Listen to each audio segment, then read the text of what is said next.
Assalamualaikum warahmatullahi wabarakatuh. Selamat datang semua di video pembelajaran part kedua.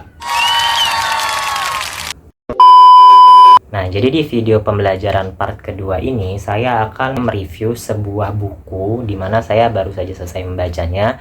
Nah, jadi judul bukunya itu adalah Hard Money Revolution. Nah, buku ini tuh membicarakan atau ngomongin tentang suatu topik, yakni Bitcoin versus emas untuk menguasai ekonomi global. Nah, buku ini sendiri itu ditulis langsung oleh dosen mata kuliah Sistem Informasi Akuntansi saya, yakni Pak Ade Andri Hendriadi SSI MKOM. Nah, fokus dari buku ini sendiri itu ngejelasin ke kita mengenai perbandingan mana nih yang di masa depan nanti akan jadi center dari sistem transaksi, apakah Bitcoin ataukah emas gitu. Nah, seperti yang kita tahu kan zaman sekarang Bitcoin ini lagi populer-populernya ya. Contoh kalau misalkan kalian dengar dari teman-teman kalian ngomongin tentang Bitcoin, atau misalkan kalian lagi buka sosmed tiba-tiba ketemu konten tentang Bitcoin dan sebagainya. Nah, itu tuh jadi bukti juga kalau Bitcoin ini emang lagi populer saat ini. Tapi meskipun gitu pasti muncul juga dong pertanyaan dari orang-orang, emang sepopuler-populernya Bitcoin sekarang bisa ngegantiin kedudukan emas gitu. Apalagi kan seperti yang kita tahu zaman dulu tuh emas ini sampai sekarang bahkan itu populer banget. Dari zaman nenek kalian, dari zaman ibu kalian, dan sampai zaman kalian sendiri, emas ini masih banget populer gitu. Bahkan kalau orang-orang mau nyimpen uang dalam jangka panjang itu tuh biasanya ngebeliin emas lalu disimpan gitu. Nah, di buku ini sendiri tuh kita akan ngebandingin dua hal, yakni Bitcoin atau emas yang akan jadi trend center di masa depan nanti. Uang dan juga Bitcoin sendiri ini tuh jatuhnya itu adalah hard money. Nah, hard money sendiri adalah uang yang nilainya stabil dan didukung oleh kelangkaan alami atau yang dapat diprogram. Berbeda dengan uang fiat atau uang kertas yang dikeluarkan pemerintah, nilai hard money ini nggak bergantung pada kebijakan pemerintah atau bank sentral. Di dalam buku ini menekankan bahwa di era digital saat ini kebutuhan akan sistem moneter yang transparan dan tahan terhadap manipulasi semakin relevan. Nah, dari tadi kan kita ngomongin tentang hard money nih. Emangnya hard money itu sepenting apa sih di masa sekarang gitu? Bukannya sekarang kita pakai uang fiat, emang uang fiat ini nggak cukup untuk ngatasin sistem perekonomian dunia. Nah, jadi ekonomi global sekarang ini tuh saling terkoneksi satu sama lain gitu. Sehingga butuh yang namanya sistem moneter yang dapat dipercaya, transparan, dan tahan terhadap manipulasi. Hard money ini tuh nawarin stabilitas yang sulit ditemukan dalam sistem uang fiat. Nah, uang fiat sendiri itu rentan banget terhadap inflasi dan kebijakan moneter yang tidak terkendali. Berbeda dengan hard money yang mana dia itu nggak pengaruh sama inflasi atau kebijakan moneter dari negara manapun. Nah, terus kalau misalkan uang fiat ini sekalian aja diubah ke hard money, dampaknya gimana sih bagi global? Nah, kalau dampaknya itu sendiri, yang pertama ada stabilitas harga yang lebih baik karena pasokan uang itu lebih terkendali. Lalu yang kedua, berkurangnya kemampuan bank sentral untuk memanipulasi nilai mata uang. Yang ketiga, sistem tabungan yang lebih stabil karena nilai uang tidak mudah terdevaluasi. Lalu yang terakhir, disiplin fiskal yang lebih ketat bagi pemerintah. Sekarang kita akan mulai ngebandingin kandidat pertama, yakni emas. Nah, gimana sih sejarah dan karakteristik emas? Nah, jadi saya kan sudah bahas sebelumnya ya pada video forex sebelumnya, kalau emas ini tuh melewati fase yang paling panjang banget dalam sistem perekonomian nasional gitu. Nah, sejak ribuan tahun lalu emas itu udah megang posisi penting dalam peradaban manusia sebagai simbol kekayaan, kekuasaan, dan stabilitas ekonomi. Emas dipilih karena karakteristik fisiknya ini unik gitu, seperti contohnya kelangkaan, ketahanannya terhadap karat, dan kemudahannya untuk dibentuk. Bahkan koin emas dari masa Romawi kuno itu masih mempertahankan kilau aslinya terhadap waktu yang semakin berjalan. Nah, salah satu poin utama yang disorot dari kemampuan emas ini adalah dia bisa mempertahankan daya beli seiring waktu.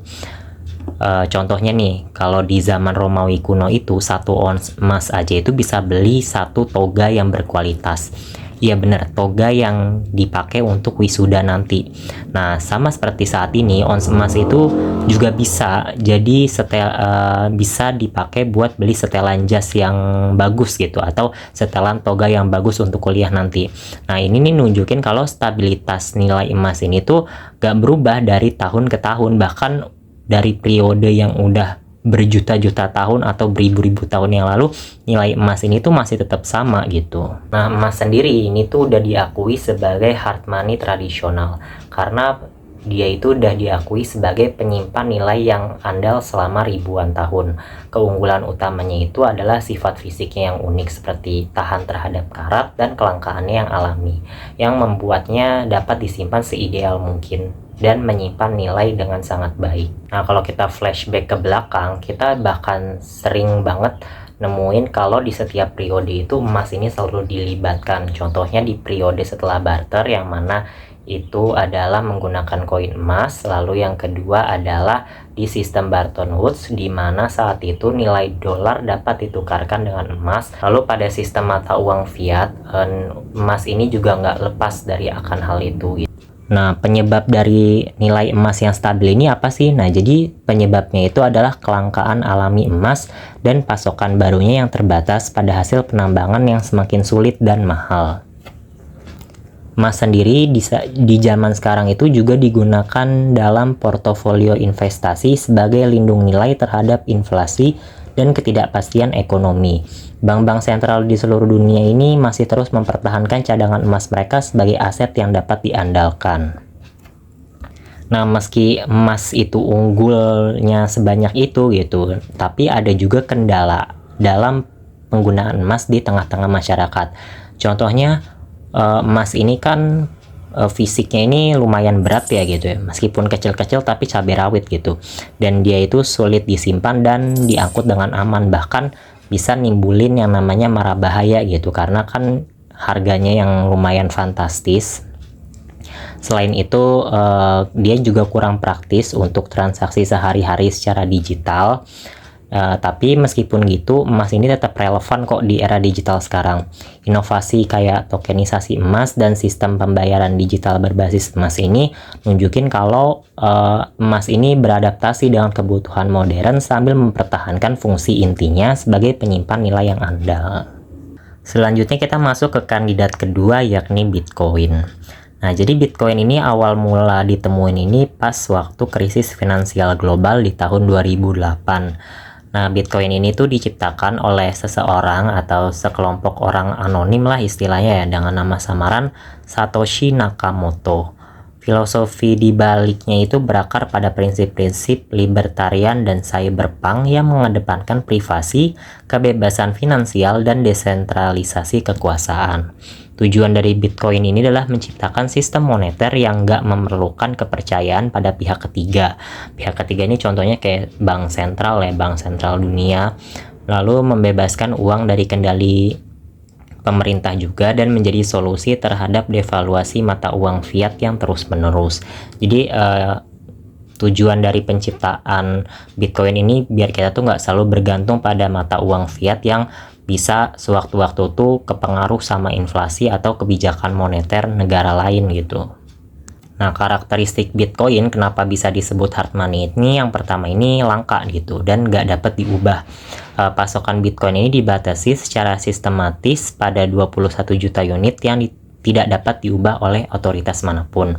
Selain itu, Bitcoin ini dapat dipindahkan secara instan kemana aja di dunia dengan biaya minimal.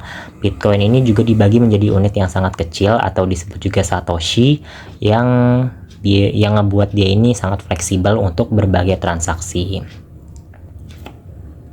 Nah, sama kayak emas, Bitcoin ini tuh ngedapetinnya itu juga dengan cara ditambang, makanya dia itu sangat langka gitu. Nah, di Bitcoin sendiri itu ada yang namanya sistem halving. Nah, sistem halving sendiri ini adalah proses pemotongan imbalan yang diterima para penambang Bitcoin setiap kali mereka berhasil menambang satu blok. Pemotongan ini tuh sebesar 50% dari jumlah sebelumnya dan terjadi secara otomatis setiap 210.000 blok atau kira-kira 4 tahun sekali. Nah, kita kan udah tahu nih mengenai emas dan juga Bitcoin itu sendiri, mengenai gimana sejarahnya dan gimana mereka bisa tahan sampai sekarang dan segala macam. Nah, sekarang kita akan langsung mulai ngebandingin mengenai emas dan Bitcoin sendiri dan siapakah yang akan jadi center dari perekonomian di masa depan. Nah, kita lihat emas ini tuh punya sejarah yang tak tertandingi selama lebih dari 5.000 tahun, yang mana telah bertahan melewati berbagai krisis. Stabilitas emas itu juga berasal dari kelangkaan alaminya, dan pasokannya itu juga hanya bertambah 1-2% per tahun dari hasil penambangan. Lalu untuk Bitcoin sendiri ini kan masih muda ya, dia baru sekitar 15 tahunan. Itu nunjukin potensi besar sebagai penyimpan nilai digital. Bitcoin ini juga memiliki kelangkaan yang lebih ketat, yang mana itu dibatasi secara matematis sebanyak 21 juta unit yang nggak dapat dimanipulasi. Namun volatilitas harganya ini masih jadi tantangan utama yang membuat beberapa investor ragu sama Bitcoin ini sendiri itu.